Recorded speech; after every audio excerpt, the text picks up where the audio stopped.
ఒకటి ఒకటి ఒకటి వరుస ఫలితాలతో సంచలన ప్రభంజనం. మా ర్యాంకు కొట్టేదెవరు, మాతో పోటీ పడేదెవరు, మాకు మేమే పోటీ, ఇంకెవ్వరు రాలేరు సాటి. అత్యుత్తమ ప్రతిభ కనబరుస్తూ నెంబర్ 1 ర్యాంకును పదిలం చేసుకున్న ఘనత మా శాఖదే. ఇగో గిట్లనే ఉన్నదుల్లా గిళ్ళ పనితనం.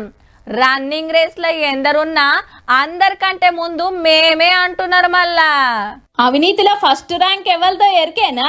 ఇంకెవరిది? మన రెవెన్యూ డిపార్ట్మెంట్ దే.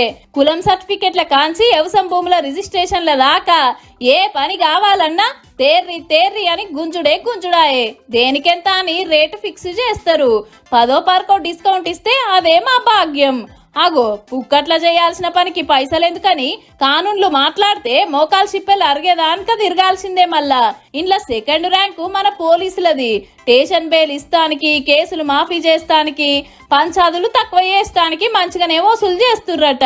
కంపెనీలు పెద్ద పెద్ద దందాలు చేసేటోళ్ళ కాంచి జీతాల కంటే మొదలే మామూలు వస్తాయాయే. ఇక ట్రాఫిక్ వల్ల పనితనం గురించి సెపరేట్ గా చెప్పాలనా? ఇక 3వ ర్యాంకు సబ్ రిజిస్ట్రేషన్ ఆఫీసులు, ఇండ్లు ఫ్లాట్ల రిజిస్ట్రేషన్ల కాడ మస్తు గోల్మాల్ నడుస్తుంది. ఈ 3 డిపార్ట్మెంట్ల తర్వాతే కడమోళ్ళు. వాళ్ళు కూడా ఎవ్వల తాకత్కు తగ్గట్టు వాళ్ళు లంచాలు, కమిషన్లు, పర్సెంటేజీలు పుచ్చుకుంటారట. అయినా మీకెట్లా తెలుసు గాళ్ళ అవినీతి గురించి అంటారా? కుద్దు ఏసీ పొల్లే చెప్పిండ్రబ్బా. ఫ్రీగా చేయాల్సిన పనికి పైసలు అడుగుతుండ్రని ఎవరన్నా ఫోన్ కొడితే దొరకబట్టేది ఇల్లే కదా. మరి గట్ల లెక్కలు తీసిరన్నట్టు ఎవరికతేందో చూద్దామని. ఏహే వచ్చిన పేరు వచ్చింది, ఇంకింత గుంజుదాం, మన ర్యాంకు నిలబెట్టుకుందామని ఇల్లు. అబ్బెర కొడుకో, మేము గింత వెనక పడ్డామా?